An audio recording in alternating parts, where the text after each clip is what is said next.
Welcome to the Insatiable Lust for Life with Stephen North. Hello everybody and welcome to the Insatiable Lust for Life. This is Stephen North and what an extraordinary day it is to be alive. I am sitting here with Janine Keall and we made an attempt to record with this new version of the software that we're using and we had issues. The topics we were talking about were quite different. We were talking about our experiences with things like the unknown, and when she said, what are we going to talk about today? I thought, no. What do I feel like talking about? But it's kind of interesting because earlier today's been quite busy. Went to the gym, did weight session trying to burn off the COVID fat. And life has turned. Life has changed. But I was sitting there going, I get home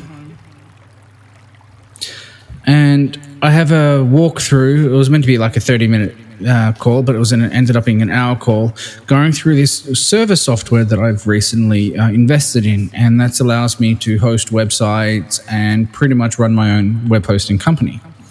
And like partnerships arrangements, I give the customer service, all this sort of stuff. And it's quite a very interesting system. But then the person that owns the business, very intellectual. And you could hear him like that there's just so much wisdom. You know, he could do a WordPress or website migration in less than 7 minutes. And he was like, this is how I do it. Bang, done, bang, done, bang, done. And it's like, and he's sharing his wisdom, showed me do it. And there I am buying software to do migrations because I thought it was so hard. And he smacks it out and just shows me how he does it. Because on average, I can do a migration in 7 minutes. But what was more interesting, apart from all this nerd talk, was that I still have no idea what I'm doing. I'm building I don't know what I'm building. I'm building something. I'm creating.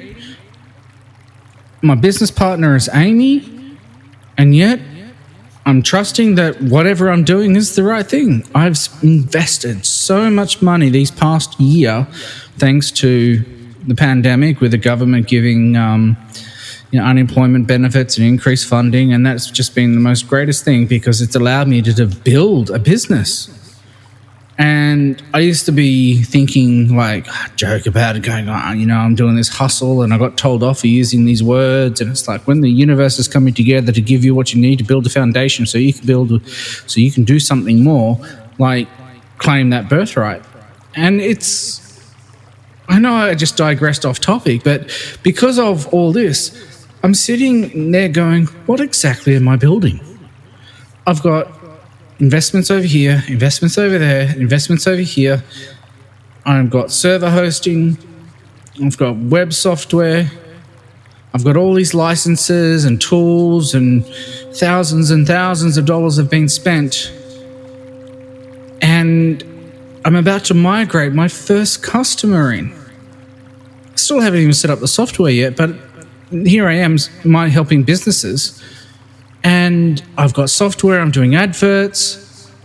And for the life of me, I would not have didn't think I'd be doing this. Just sitting in this state of, and I don't even know how to describe it. It's like I'm sitting there going, I'm in this state of not knowing, but I'm very relaxed. I'm very intrigued. And I was thinking earlier that this also comes down to Amy's wisdom teachings a few years ago when I was working from Como, doing group sessions on a Friday, and was talking about the unknown. I did a seminar on sitting in the unknown because you're going from one reality that you think you know, walking across a bridge that's covered in fog, that you can't see anything, there's no lights on the bridge. You don't even know the bridge is there. But you're taking that leap off that bridge and stepping into the unknown. You don't know what's ahead of you, but it's easier to walk ahead because you know what's behind you, and that's drama. That's chaos. It's a world falling apart. You can't see to the left or right of you because there's nothing there, just fog. And Amy trained us to sit very comfortably in this state of unknown. And all of a sudden, we're in it again. Because we don't know if things are going to return to a state of the way they used to be. We don't know if people that have no jobs are going to find jobs. We don't know if those jobs are going to be there because so many businesses have had to shut down. We don't know. We've got airlines that have gone broke and shut down because they've not been able to pay wages or pay bills. You've got all sorts of stories all over the world of crazy things happening. Look at the fertilizer that blew up. It was like a sonic bomb. Like, boom. So many people experiencing so many different things all over the world. It's really sitting, like the world is sitting in a state of unknown. And it really makes one think. Because a lot of this really contributed to me changing my perspective. Earlier today, I really wanted to, I was sitting there thinking about it and going, all light workers should know better, because we've all known, we've been saying, oh, we want the shift, we want ascension, we want awakening, we want the blast awakening. Something so small that you can't even see with the eye triggers a global awakening, and you're saying it's not good enough. Those that say, oh, I'm an earth healer, I work with the earth, and you have something that is referred to as an earth ally, and you're off arguing about, oh, it's against human rights to make me wear a mask when you're in the middle of a health crisis. You're doing it so that you can help others from not experiencing and spreading viruses and diseases, and it's just a precautionary thing. It's not going to save, but it'll just minimize that little bit extra just to help a bit out. So it's kind of like you're wanting to talk about unity, you're wanting to bring a world to come together, but these behaviors and attitudes, this mentality is individual and not unity. We're talking about duality in its full glory. And that was what we were mentioning when I went through the US and I got to see it and experience it. And it's really interesting because in order to be the light, you need to know the darkness. You need to know the struggles of humanity to help humanity. You can't help the earth if you've not created the earth. You can't do anything unless you've experienced it. You can read a book and go, oh, I'm enlightened. But no. There's a lot of belief systems and structures that are surfacing to be seen, to be told that it's wrong. But then at the same time, what is wrong? What is right? What is wrong? Is it according to a common set of belief structures or a belief systems? Like all of a sudden we're arguing about Facebook because Facebook has about them blocking news in Australia, and it's like, oh, Australia, they're blocking right of free speech, and it's like, no. The media is claiming that they bring value to Facebook, and Facebook says 4% of what people see is journalistic content on Facebook. There is a belief system that people will have a meltdown if they can't find everything that they want on Facebook. Like, I'm serious. This is what's being published in the media. This is what the Australian government has said. If they can't find anything so easily on Facebook, then it's going to be a meltdown because people demand it. And it's like, no, they don't. It is just a fucking statement in order to glorify a position and try and encourage this position that they're trying to put themselves in. It's like, oh, it's so important that everything's on Facebook. Like, seriously, what was the media doing before the invention of the internet? Like, how I look at it and I look at some of these things and I'm going, you're turning a packet of 2-minute noodles that you'd get from a shopping aisle because you're broke and trying to make it look like a 5-star Michelin chef dinner because you put a piece of parsley on it.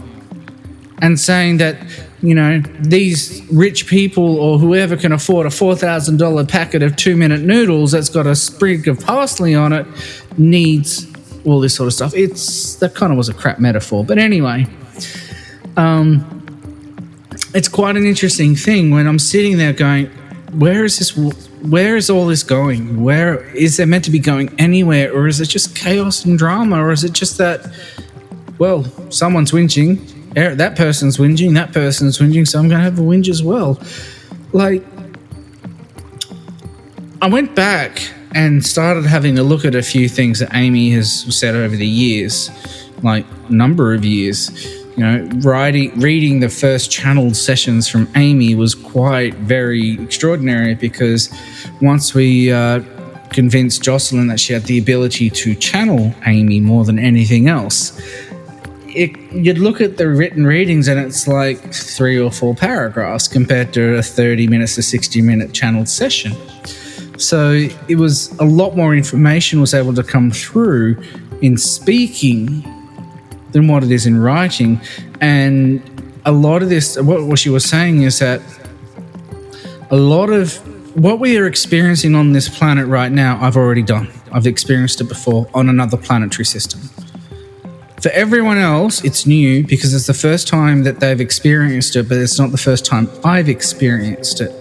And it's quite a very interesting thing because it's like when I was driving home from the gym today, it was kind of like I was sitting there thinking, going, if I've experienced this before, who experienced it? It wasn't Stephen North that experienced it in human form. It was Omto in the soul form. And we talk about ascension and descension, and a lot of the things that I've been thinking over the years is how can we get rid of the human aspect where that has the amnesia and everything and truly have the soul step into the physical form, not an aspect of the soul, but the full wisdom that you can turn around, that I can turn around and say, well, this is my design of the earth. This is how we did it. This is how we built it. This is how we created it. And this is what I designed it for. This is the way I've designed this. This is the way I've designed that. Or is it that, I don't know. It's just something that I've been working on, like exploring with, like how can I awaken more and more of me and merge it into the physical form. I know I've bounced about 6 different topics in the space of 10 minutes, but these are the things that we've been thinking about, and this is why it's like you can see that I'm trying to explore life in a completely different way. But at the same time, I stopped doubting these experiences because of like, oh, it's crazy. Who are you to say this, and who are you to say that? Oh, this book says that God created the earth, or someone did this, or someone did that, and all of a sudden, over this whole pandemic experience, when everyone's yelling and screaming, I kind of just stopped caring. I'm just going to say whatever. It's like this whole persona shift. And it's like, if they're not going to care about what they're writing and saying, then why should we? It's very interesting, but it's all about shedding, maybe surrendering, maybe letting go, maybe embodying, maybe sitting in the unknown, maybe. Do we really know who we are? Do we really know what we are? I can turn around and say, oh yeah, I know who I am. My name, or my soul name, or my name of my consciousness, or my identity for my consciousness is the name of Omto. But who's Omto? I mean, it's a part of me. I'm an aspect of it. It could be my higher self. It's like, do we really know how the construct of the cosmos actually works? We're humans. We're bitching and whinging about a bloody virus. We're bitching and whinging about a vaccine. We're bitching and whinging about how we're tying our shoes. We're bitching and whinging about the colour of the wall not being correct. We're bitching and whinging about wallpaper falling off and the neighbours who's too noisy. Do we really know the design of the cosmos when we're too busy having a sad? Is the potential there? Perhaps. But what are we seeing in this reality or our perspectives when we're too busy being stuck in the noise? Now, I know I've just spoken for 15 minutes and went in multiple directions as the multi-dimensional self that I am. I mean, here, as I said, I'm building a business that's web hosting and email hosting and server hosting and all this sort of stuff, as well as doing web design, as well as doing anything that's creative I seem to be doing. So I'm multi-dimensional, multi-interdimensional, multi-realms. I channel all realms and dimensions all at once. You know, it's normal for me. But I know that prior to having this conversation, as I am sitting here with Janine Keall, as you can see, is waiting ever so patiently for me to shut up, actually took notes on sitting in the unknown. And I tried to stir her up saying, you know, well, let's not talk about this topic because... And she's like, well, you know what, I'm going to scribble them out. She put threats in there. She was having a whinge at me saying, if you're not going to talk about this, you know, I've done some research. I really thought about this topic and I'm going to scribble them out. But, you know, she didn't. Or did you? No, I didn't scribble them out, no.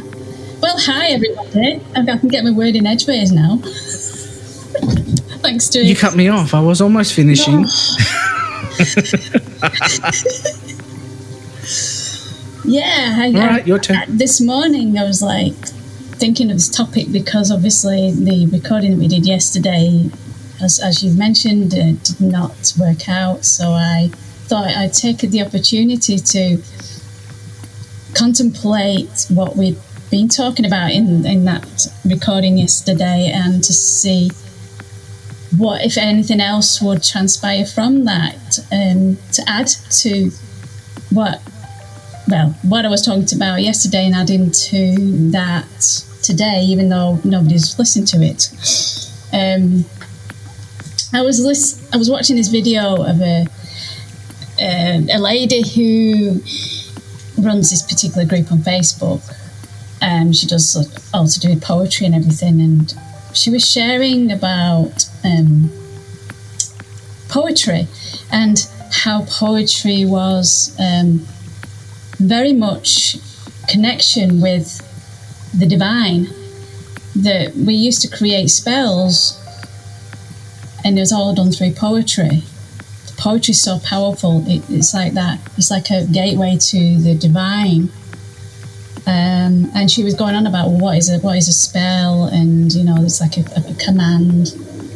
And she started talking about how we used to trust ourselves. We'd go to like a wise woman, a wise man, and they would help us to trust our innate wisdom, our innate self, our own guidance system. And then as time passed, the patriarchal system came into being, which meant that these people were persecuted. You know, they were seen as witches, and so that those wise people were seen as bad and wrong and you know, evil or whatever. And then this system, this hierarchical system took over. And the thing with that is, it completely disempowered the people, because they were learning, they were starting to trust or depend on this system to know what to do, to live a life. It's like, oh, this system was like sharing this sort of like, as if it was like an instruction manual how to live.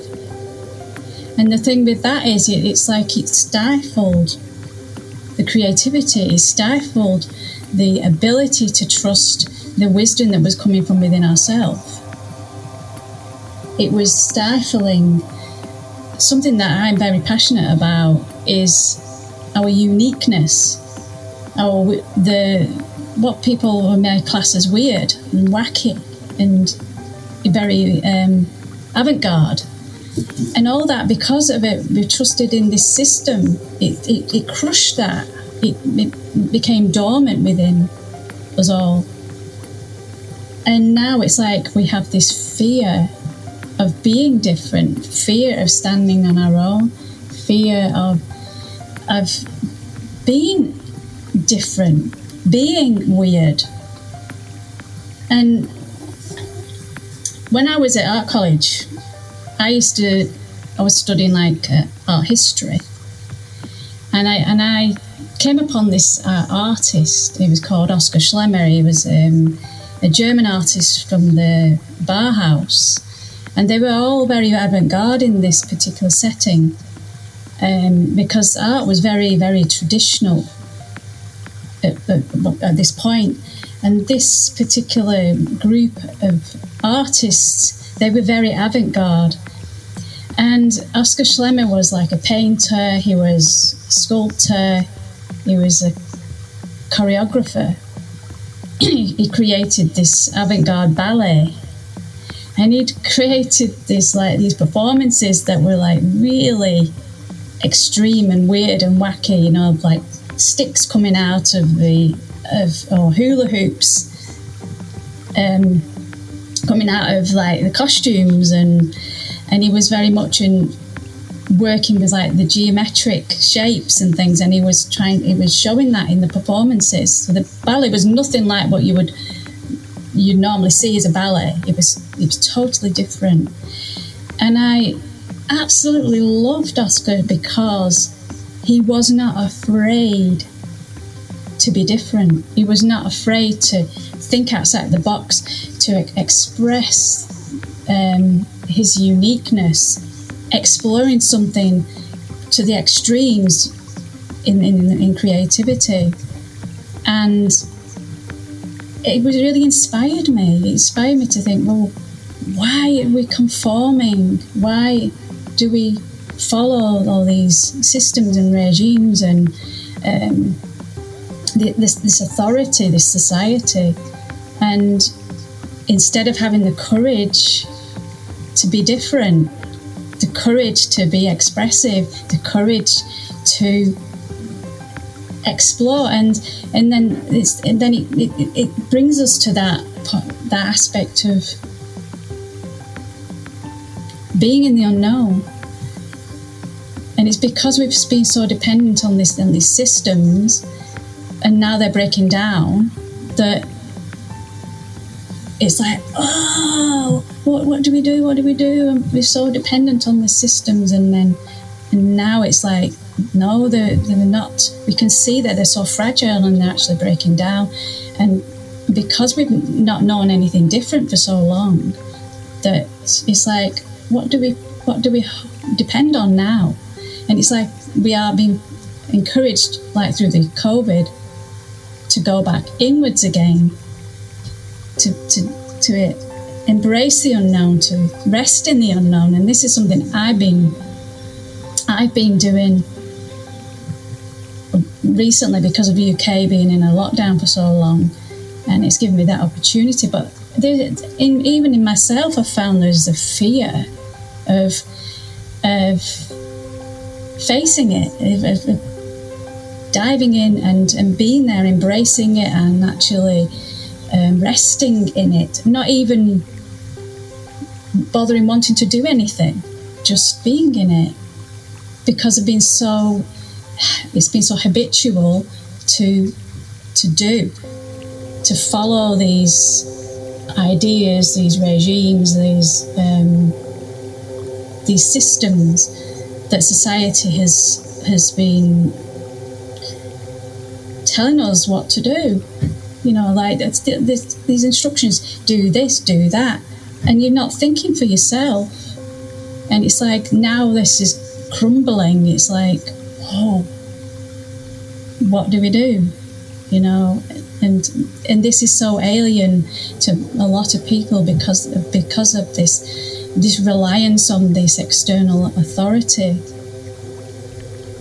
And now we've got this great opportunity, but yet nobody really knows what they're doing. Nobody knows what to do next. It was just really interesting to look at that, to look at how that's developed. You know, why have we fear so much of being an individual? Because at the end of the day, we all look different. We all have different appearance, different shape, size. We all have our different experiences, but yet we all people fear this standing out from the crowd, being themselves, unique, different. And this is something that I was really looking at this morning, and as I say, this artist really inspired me to try and do that. I mean, I still have a lot of inhibitions. I'm not saying, oh yeah, I'll do this and do that, but it's just given me that inspiration. And now with everything that's happened in regards to the COVID, this desire is coming up even more to stop playing small, to start shining and start expressing, like these podcasts. At one time I would never even thought about doing this. To have the courage to do this, the confidence to do this. I would have just tried.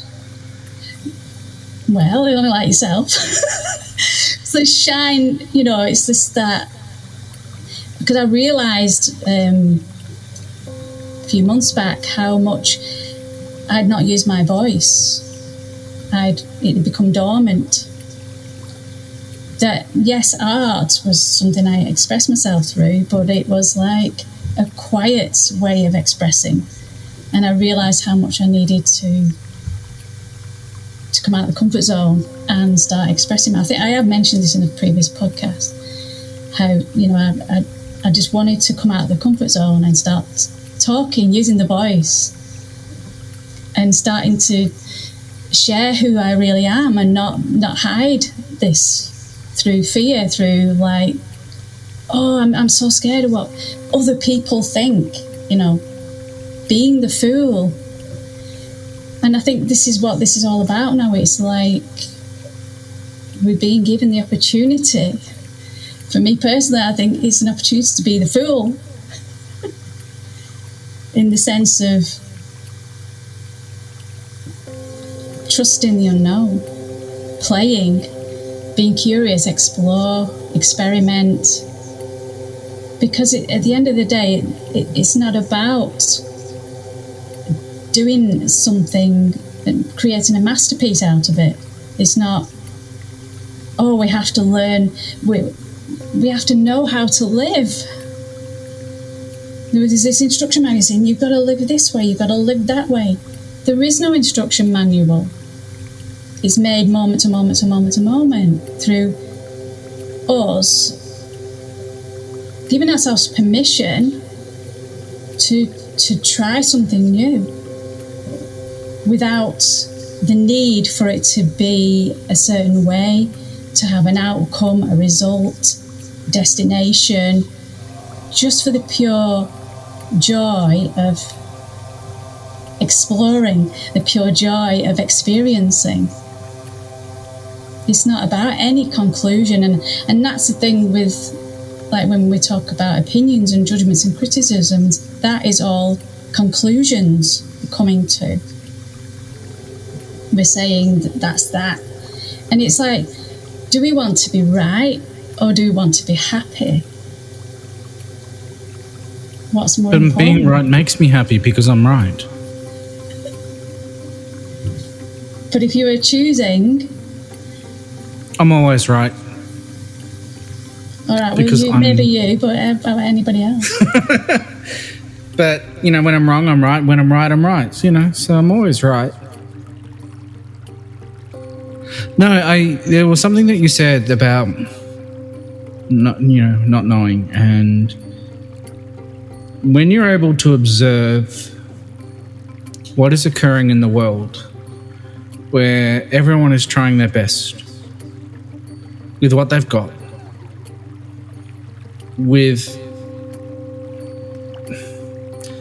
when I hear people ranting and raving and going, oh, the governments are corrupt and this is corrupt and that is broken and that is working, and it's from people that are corrupt themselves, because every single person is corrupt. You can't turn around and say that you've lived a life of innocence and purity and you live by the book, that everything is correct, because at once,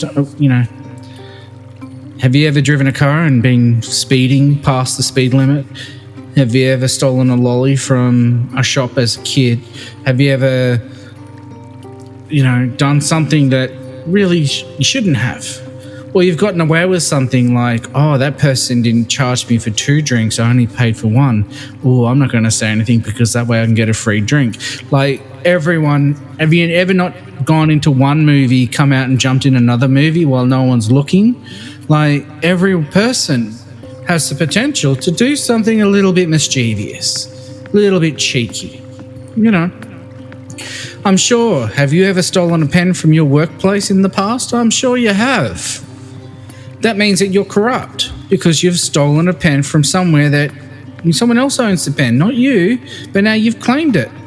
I know I stole a few pens from my workplace. I'm still using them after 10 years, 20 years of leaving that workplace. I've got a stationery cupboard. Anyway, not that I'm confessing to anything, but there's this... Like, when I've worked in government,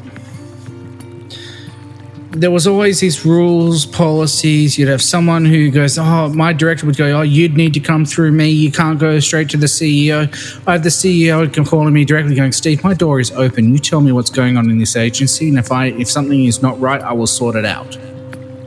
She wants to know what's going on because, she's in a position of making sure that the government agency is doing the right thing. And then it's my job as a public servant to make sure that everything is going according to the rules, the regulations, the legislation, and to make sure that my CEO's ass is protected from being scrutinized. And when there's something did come up, I would highlight it. And it's these sorts of things. So every single person that I came across was trying to do the best thing that they could with what they knew. And if we didn't know, we would take our time, we would research it, we would investigate it. So here we have a global pandemic of something that we don't understand, the nature of the virus, the nature of the disease. I don't necessarily know. One day they call it a virus, another day they call it a disease, or it's a disease that creates a virus or a virus that creates a disease. I don't know. I'm not a biologist, and I'm not going to be sitting in the armchair and become an armchair biologist. But when I'm watching these media posts and everything else, and these so good, full of light workers, spiritual wisdom gurus who are completely not enlightened at all, because they're not seeing that every single person is doing the best that they can with what they've got, with the wisdom that they've got, with the understanding of what they've got. And there are struggles and restrictions and limitations when it comes to government, because some too-goody-good shoes has lodged a complaint and then has put a block in something that would have benefited everyone. It's like you can no longer have, you have to have swings made out of plastic, and it has to be specific plastic because little Johnny burnt his ass while riding down the slide. And then so you have to remove the slide and it's all these sorts of different things. But every person is always trying to do the best they can. When I was in government, I tried to do the best that I can. The battles and the fights that I had within the government agency with stubborn people, with legislation, with contracts not aligning to this contract, and other government agencies making decisions, and they're saying, oh, well, it's not our job to make this decision because they need to come to us, and they need to invite us, and it's all these politics, stupid, ridiculous, and it made me sick that I ended up leaving the job. But there are people that work so hard to do the right, and they're doing it because they believe they're doing the right thing. So if every single person is believing that they do the right thing, how is everything corrupt? How is it all wrong?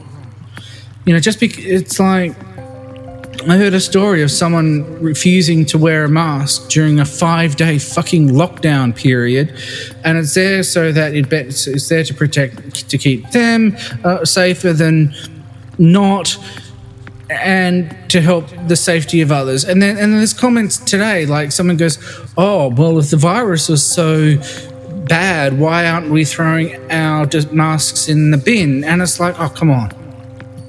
Like, yeah, valid point, but right now, who cares? Because and what I was seeing was, and especially when you watch people argue, and they get passionate, and they get really, really passionate, and they're trying to prove a point. But when you have a full spectrum of colour,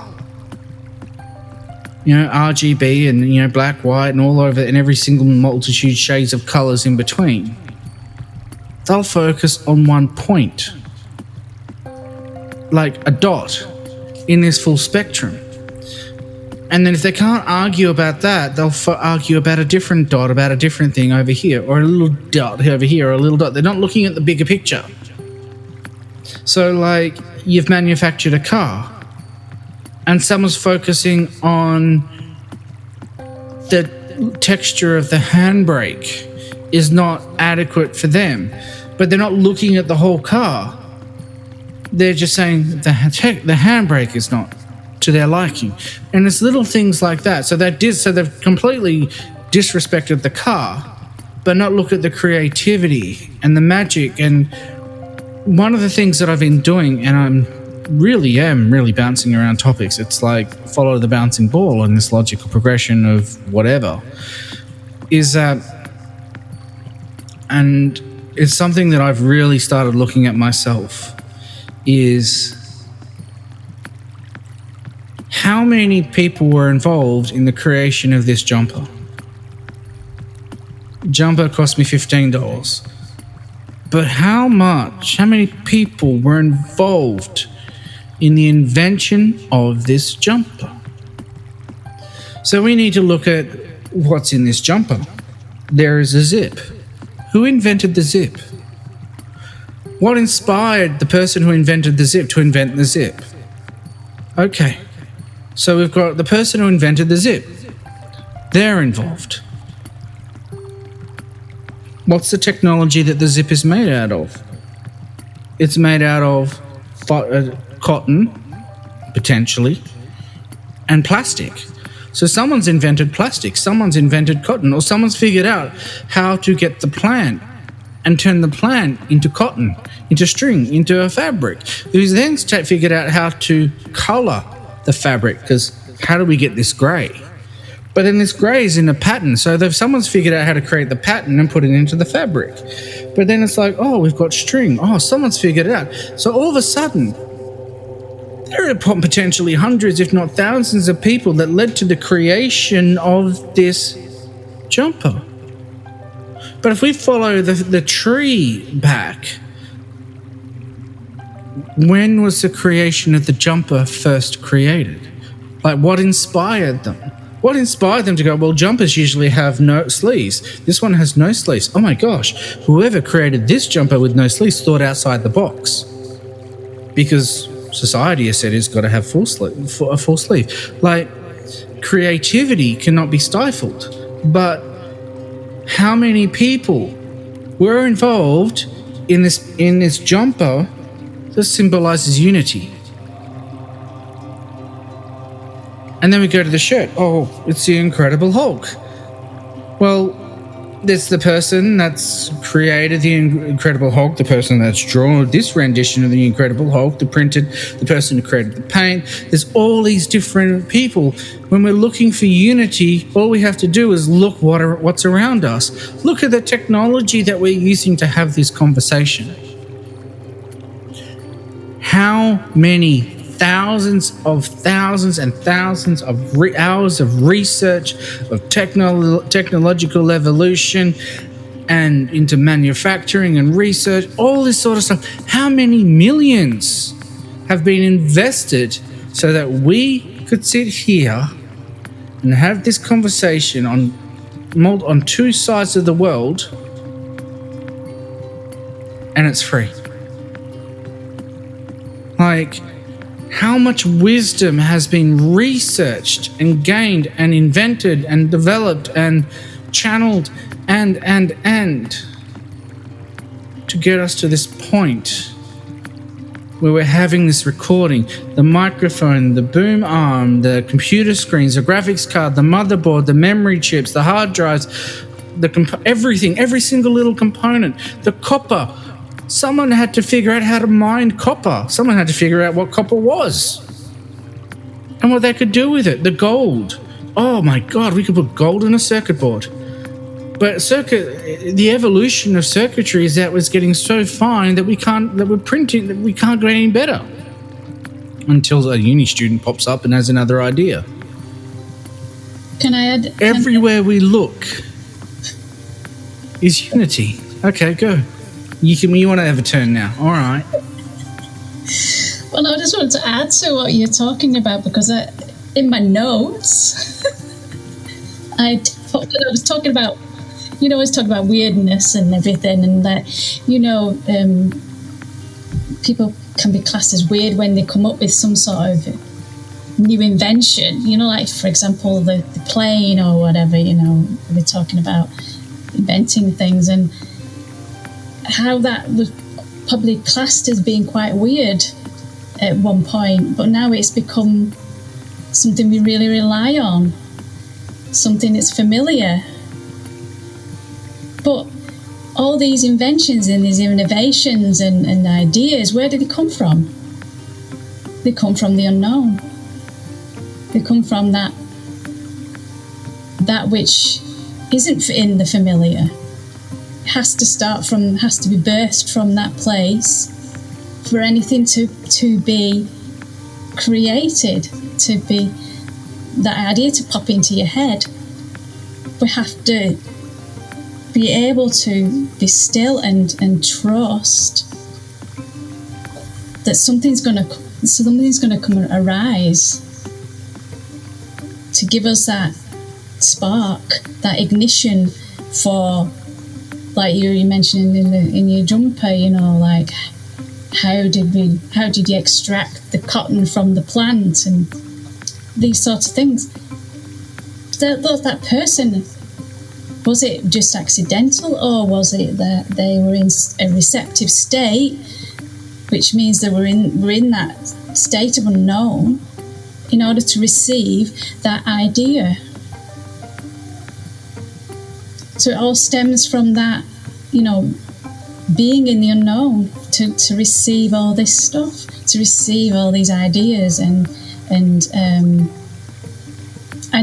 again having that courage to try to explore it, not knowing whether it's going to turn out or not even caring whether it's going to turn out or not, because it's just the whole idea of that desire just to explore it and try it.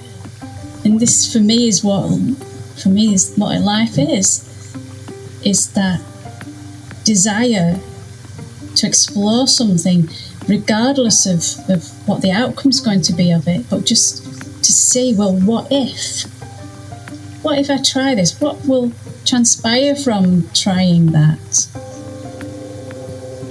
What if I do this? What will the possibilities be? Will it open some new doors for me to go down another route and another route? So we're moving away from this, this one way of doing something, because how do we ever experience something different or receive an idea or an inspiration or be innovative? I can't say the word innovative. If we make no room for not knowing, when we just... It's kind of like saying, how can you write a masterpiece if all you're doing is playing the same note over and over and over again? Repeat. Being in that comfort Eat, zone. sleep, rave, repeat. Eat, sleep, rave, repeat. Yeah. Being in the unknown gives us the opportunity to be creative. But then the question is, what exactly is the unknown? Do we need to know? We are saying that here we are sitting in the unknown. But what exactly is it? What exactly is the unknown? To be in the unknown makes the unknown known. There is the known unknown and will never be known. There are multiple fields. Tangible. But again, devil's advocate is, what is the unknown? How do we access the unknown? Do we need to have some sort of mystical powers to access the unknown? Do we need to have some sort of crystal, or do we have to be attuned or initiated to be able to access the unknown? Or is it our birthright as a physical form to access the unknown? Like, what exactly is it? How do we access it? Or have we been so stripped that this is now claiming our birthright to be creative?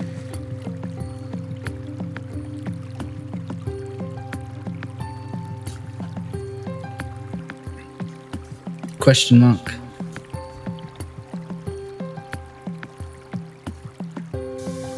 That was a question. Oh, you wanted me to answer it, did you? Prompt, nag, nudge. For me, it's like a holding field. Holding from what? When I say holding field, I don't mean a field like your field, your physical field, but this space, Like a baseball field? this spaciousness Uh-huh. that isn't anything particular. There's nothingness, but it's an alive nothingness. It's not something. But what if this planet sits in a field of nothing with other planets that sit in a field of nothing? Because what is space? Nothing. Yeah. Like, what is between my hand and this monitor? But you need I that can't space. see anything. Is that nothing? We need space in order to be able to have everything within it. To hold all these things so that we can experience. If we don't have space, then nothing can exist. But then, it wouldn't space be physical? Because I'm holding a crystal, it weighs, it sits on this desk, it wants to go further and further. If it could, it'd fall as far as it can, but it's not sitting here. I mean, it's not gravity. Maybe. I mean, talking about it today, whoever invented gravity has prevented me from being a hoverboard.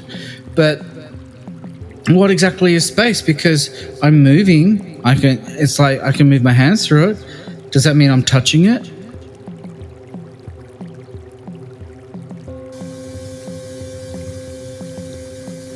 I'm not God, so how can I say what space is? Oh, what a cop out. Oh, you just like, oh. I'm going to remember this. So, how are you today, Steve? I'm not God, I can't tell you. Have you paid your bill? I'm not God, I can't tell you. But it's... I know what you're saying. I know what you're trying to get at. What am I trying to get at? Do you know? Do you know? Do you know what I'm trying to get at?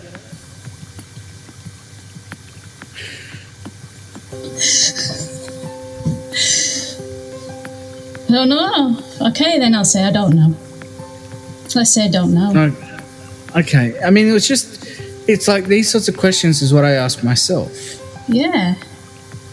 Because it's looking at it, for me, looking at exploration in a different way. Like, okay, like the story of the creation of the planet is that every single experience that was placed into one.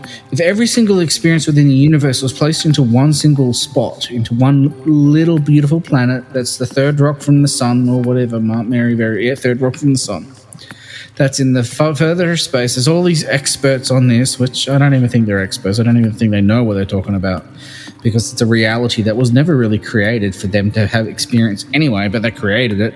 But then if there's all these different experiences that could be shared and witnessed and observed and played with, then perhaps that's what we need to start doing. Because a lot of people tell me stories about, I had this relationship and some psychic said that this was my twin flame and it turned out to be a big prick. And then it's like running around trying to go, well, I want my freedom and human rights this and human rights that. And you know what I said? One of the questions I said today, actually, and because I love triggering thought, and it was like, and I can't even remember who I was speaking with, but I was saying, so here is a person complaining about human rights and that humans have these rights. They have the right to be served, they have the right for this and the right for that. But because they are so superior, they have the right to dictate and tell animals what to do. They have the right and dictate to destroy the earth. They have the right and dictate to pollute. Like, hang on a second. Who gives them the right to do this? No one gave them the rights. Where did these rights come from? Like, why are we not farming breast milk? Human chest milk. Got to be politically correct these days. Why are we not farming that? Because why are we getting milk from a cow? Like, why are we not farming humans for meat? Because there's no difference between this red meat and that red meat. I mean, how come are we having a roast leg of lamb on a Sunday, not a roast leg of human? So somewhere along the lines, someone has said, okay, humans have the right not to be eaten, but a cow has the right to be eaten. But then a human has a right to farm a cow to be eaten, to be murdered, for the purpose of our consumption. And I'm not vegetarian either, because I love a good cut of meat.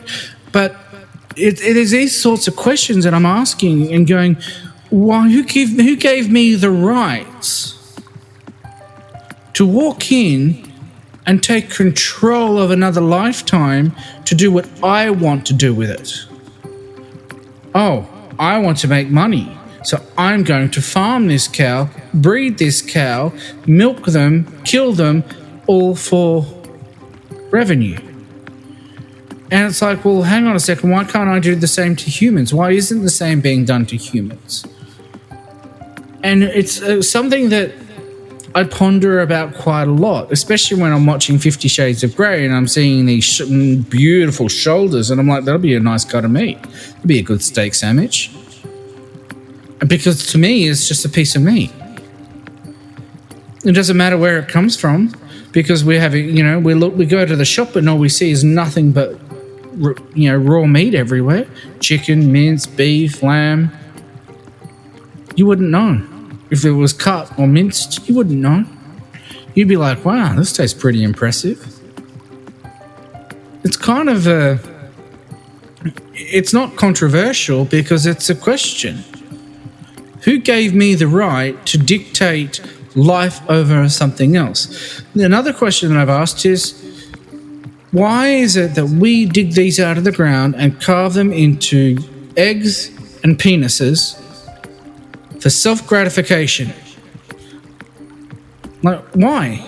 Oh, because it's a novelty, because it's a fad, because it's for money, for commercialization. And I'm sitting there going, so the earth has grown this for for millions of years for humans to say, I have the right to get myself off after I carve it into the shape of a dick. Because that's my right as a human. To abuse that and take that from something that doesn't belong to me. And then I've been watching the Australian Indigenous and the Native American Indigenous, and the stories are very, very similar to what's been done to them. And it's like, is the Western culture all about take? These are the thoughts that I have every day. Like, what? And I don't think these big questions are being asked. It's not an agenda to make everyone vegetarian. I mean, as I said, I eat a steak sandwich. But the question is, if we're going to sit there and argue about human rights, who the heck gave them the human rights? Are we just being greedy and selfish?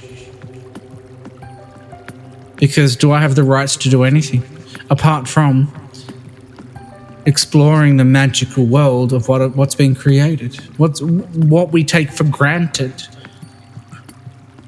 Like, I went for a walk today to the coffee shop, and all I saw was nothing but rubbish being dumped in the bush. And it's like, if this is what humans do to the earth, why do they deserve it? Why do they deserve to exist on it? Because they can't appreciate it. Very big questions. Too busy focusing on this living their life.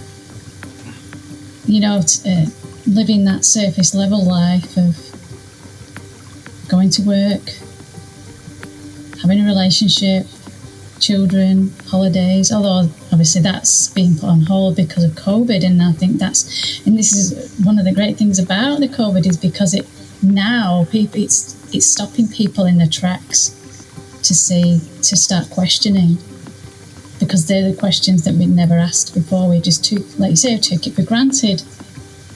We just lived the life, not really questioned any of it. We just made assumptions that this is right because everybody else is doing it. So I have the right to public safety and public health. I have the right to walk and experience the earth in its true beauty, untouched by people dumping their rubbish. But then someone else has claimed that it's their right to dump the rubbish, which means that's violated my rights. Whose rights whose? Who's right? There's some of the questions that I ask.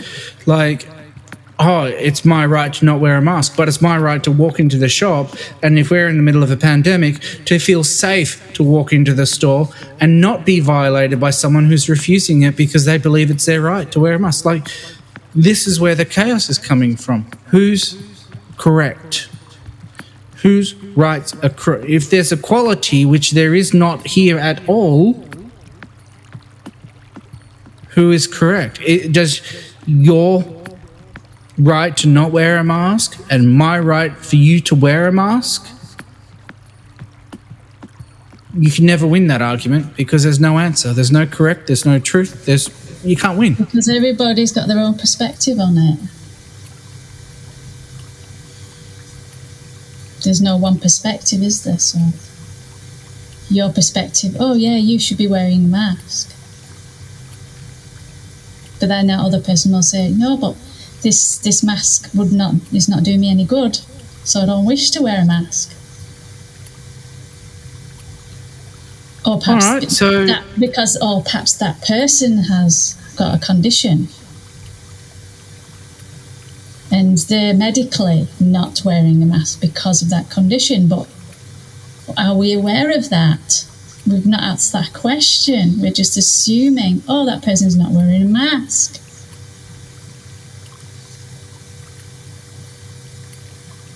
So it's that assumption. And on the topic of masks, We're going to mask this episode. We're going to tape it up, seal it off, And hope it and you works. can continue on with your notes in the next episode because it's coming to that time where time to finish. Yep. I will. So, hope you've crossed off at least one of those things on your notes. I think I've said most of them, actually. I'm quite There's pleased. more to go. Oh no, I'm not going to say. I'm not saying anything because you're going to. I can finish off. All right, this is Stephen North, and I'm here with Janine Keall, and a very different episode this time. So we thank you very much for tuning in to the Insatiable Lust for Life. We thank you for joining in on our conversations of philosophy, psychology, and random musings. And we all hope that you look in the world and see the beauty and the magic of what is really there and what is not really there. This is Stephen North, and we thank you very much. Ciao for now.